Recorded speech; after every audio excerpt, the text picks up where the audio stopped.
All right. Hello and welcome. My name is BirdyBot, and we are in Marcus's ship.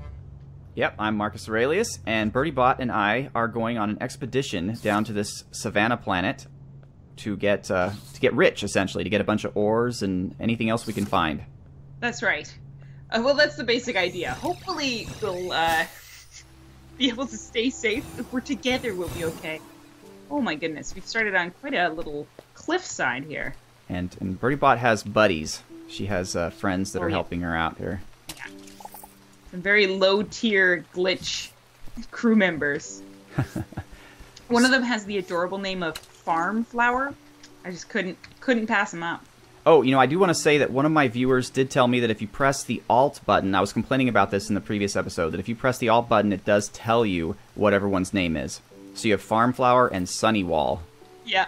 Isn't he cute? I love it. I kind of like the rose trees. I'm gonna get me some. Yeah. Now, do trees from different biomes grow no matter where they are? Yes, as far as I can tell, you can even grow them on an asteroid. Oh, lovely. Or at least you could in the previous version. Oh. Nice. Look at that, getting rich already. So now, Marcus, how do you usually like to case a planet? Do you like to go all the way around it first, or do you like to go down? Well, it depends. If I'm on an ore-seeking journey, I do like to go down first because the ore is in greater concentration the closer you get to the middle of the planet. Now, if I'm just trying to case a planet to find, like, say, furniture I could steal, or then I'll obviously do the surface first. But normally I just go down. That's definitely what I'm doing right now. Just running a little bit ahead of you, just seeing if there's anything around.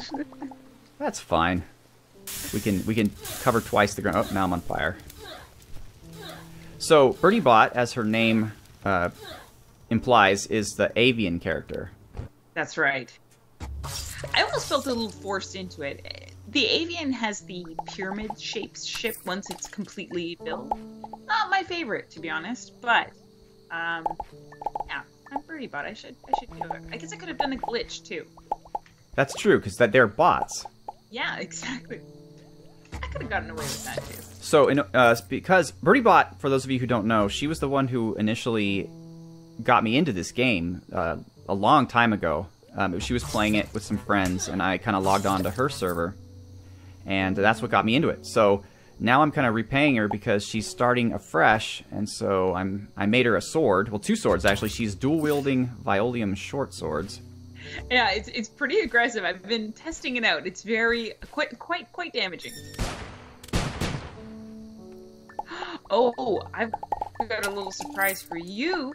I just found a llama guard. Or an alpaca, I guess. Oh, there's an alpine biome in this planet.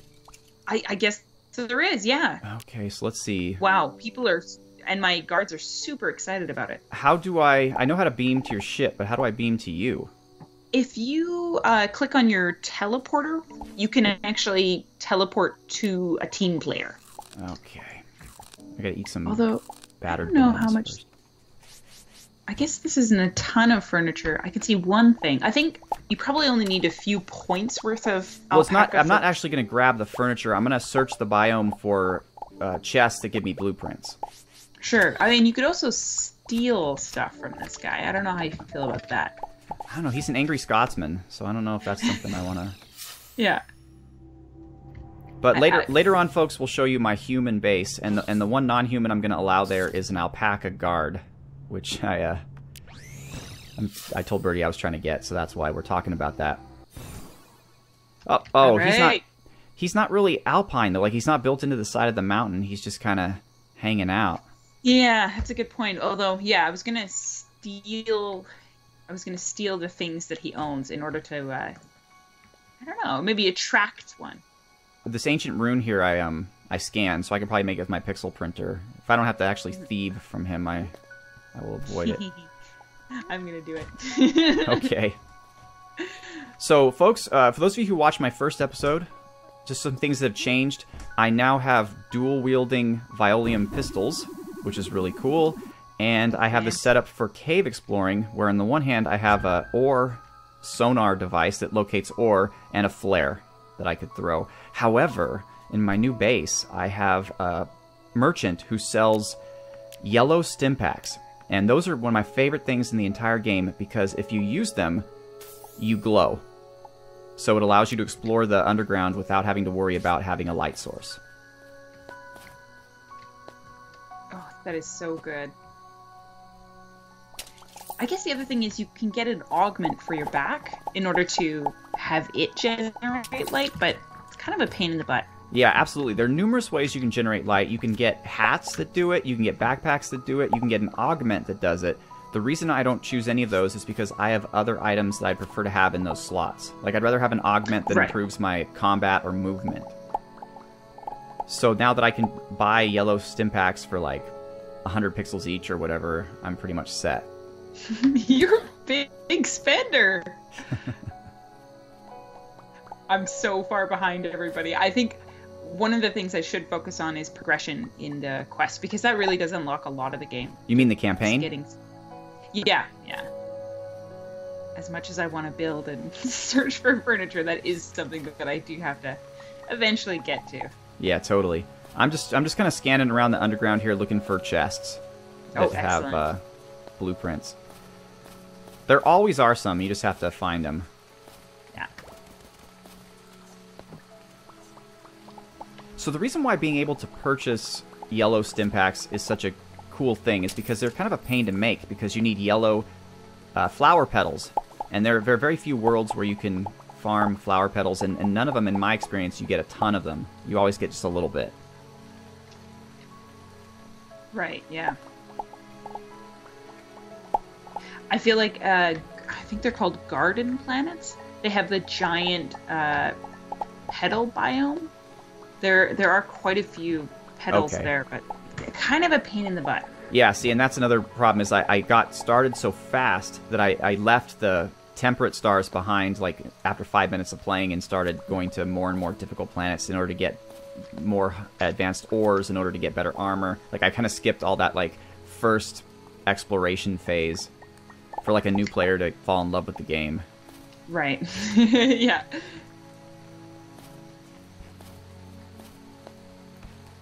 Oh, excellent. Okay, I have found a stone bed blueprint. Oh. That's kind of what you're looking for, right? Was that on the surface, or are you in the caves now? It was on the surface. Still kind of in the timber biome. Sorry. What is it called again? Taiga? I think it's just called alpine, but I don't know. What do I know? I don't know either. Like, a taiga in real life is like a frozen, like... Is it a forest or like a frozen plain? Oh, that's a good question. No, I guess the taiga is like the area of northern Canada and Russia that's like frozen forest. Right. Here, I'll look up the definition since I have the benefit of... What is the taiga biome? Taiga?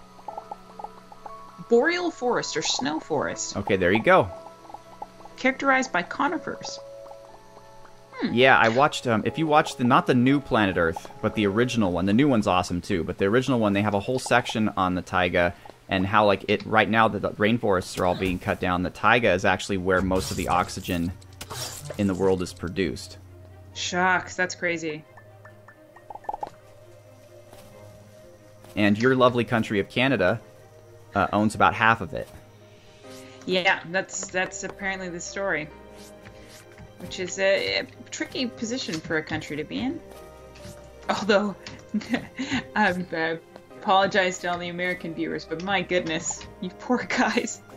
It's a bit of a hot mess down there right now. We do not speak about politics on Marcus Aurelius LP. That would probably be a wonderful idea. You can just cut that part out, where I even bring it up. I found a chest, by the way, that you must have missed that does have the table and the chest blueprints, so you can go ahead and keep your blueprint. Sure. But yeah, so for the viewers watching, that's how you find unique furniture, is you just find the blueprint where that, or find the biome where that furniture exists, and you search around the surface and the caves for chests that give you the blueprints. We're going to be talking about this a bit later, but there are multiple ways to make things in the game. The first way you learn is through your workbench, and you do that by combining materials. But then there's also something called a pixel printer, which allows you to make things that you couldn't normally make using pixels or currency. And I prefer that personally because they're cheaper. Like, instead of you having to get like particular ores or particular woods, you just pay like 100 pixels and you're set. But the third way to produce things on top of those two things are to find blueprints. And so an object that you have to find a blueprint for, obviously you can't use the pixel printer to build. You have to use the traditional workbench. So that kind of bums me out. But the game, that's how the game, I guess, spreads it out so that there's multiple things you have to do. The way to be able to pixel print something is to click the N button, which turns on your scanner, and then you find things that you haven't scanned yet that are, like this here is surrounded in blue. You click on it, and now you scanned it. So I could theoretically make that in my pixel printer. Kind of one good thing to be warned about, though, too, is that there are certain objects in the game that you cannot print.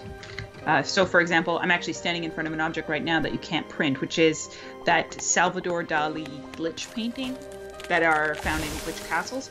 For whatever reason, it's considered a blue rare furniture item, so you have to actually collect it. So the only way you can get it is from thieving it. Yes. Yeah. So I always keep my eye out for those ones because those are the big ticket items, you know? Yeah, definitely. You know, it's funny, games like this are just perfect for people who have a little teeny bit of OCD. Because or kleptomania. Yeah, you want to go around and just collect everything. Yeah.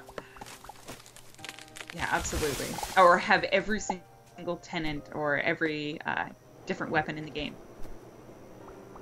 Now, that's one place where I've been very disappointed because I've seen a lot of worlds, I've managed to get the best of everything that I can make myself, but I have not found very good just random drops. Like, I have a lot of the named legendary weapons, but I kind of wish there were more weapons, too. Right. Although I know in this recent patch update, they did add a whole bunch of new, like, I guess it's an upgrade to those weapons. So if you enjoy the style of the weapon, but not necessarily how much damage it does, you can actually get it upgraded when you're in the end game. Oh, that's absolutely correct. There's a shadowy figure in the Ark that if you give him a particular item that he requests, he'll give you a key that will unlock a challenge dungeon that at the end it will allow you to upgrade one of your legendary weapons. Like, I don't have any on me right now, but there's a sniper rifle called the Tesla rifle or something like that, which is really cool, and I can't wait to upgrade that. Oh, that sounds awesome. Does it actually shoot electricity? Yeah. I have 2 of them if you want one. That's so cool. Ah, I found the adorable... I don't know what these guys are called. They're like the desert fox people. Oh, yeah, the Fennerox? Yeah. Oh, they're so cute. Yeah, I had one of those in my old world before this new version as one of my tenants, and I'll probably end up having one again. Because I like to have every single tenant.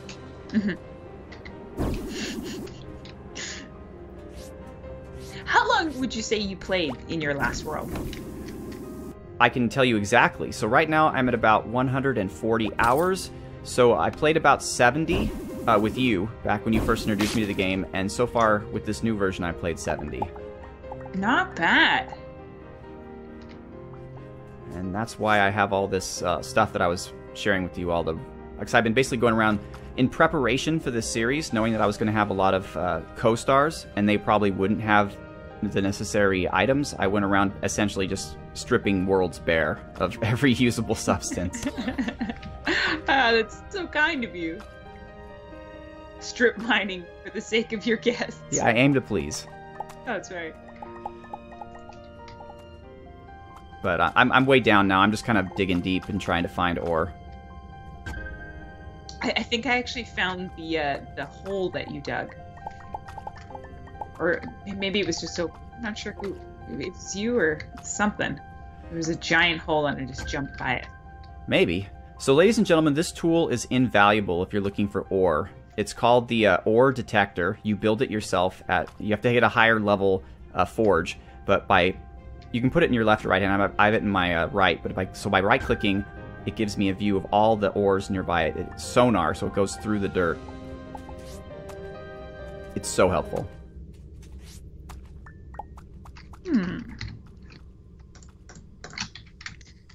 Well, I think I've traveled the length of this biome. The Alpine? Let's see. I think so. Yeah, I'm definitely through the Alpine. Now I'm just sort of in this Savanna. Oh, but I'm hungry. Back to the ship. Did you save my flag, my base? Because you could just go buy stuff from...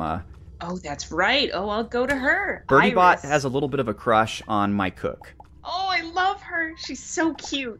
I love her Farrah Fawcett hair. Oh, she's so cute. But unfortunately for BirdyBot, my cook has a crush on my guard. Don't worry. I'll get rid of her. I love this place.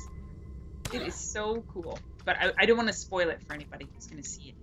Oh, well, your viewers will see it. My viewers will see it when I get there. Oh, which reminds me. Here's the moment I realized I didn't press record. I'm doing that now. Don't worry, BirdyBot viewers. Oh boy. You know, you can't do it all. There. Recording. And now all my viewers will see the naughty thing that I'm doing, which is... Don't worry. We're just gonna grab one of these. Wait, but are you sure that's how you want to play it? Because it might be better for us to just end this episode and start a new one, because that way... That's a good point. Your episode's not like 5 minutes long. What I could do, that's a good point. Yeah, actually, why don't we do that? Okay. Well, ladies and gentlemen, it has truly been a pleasure. We are going to come back in just a moment of real time, but probably, if you're watching my channel, a couple days, your time, with episode 2 of Marcus and BirdyBot exploring a Savanna world. See ya!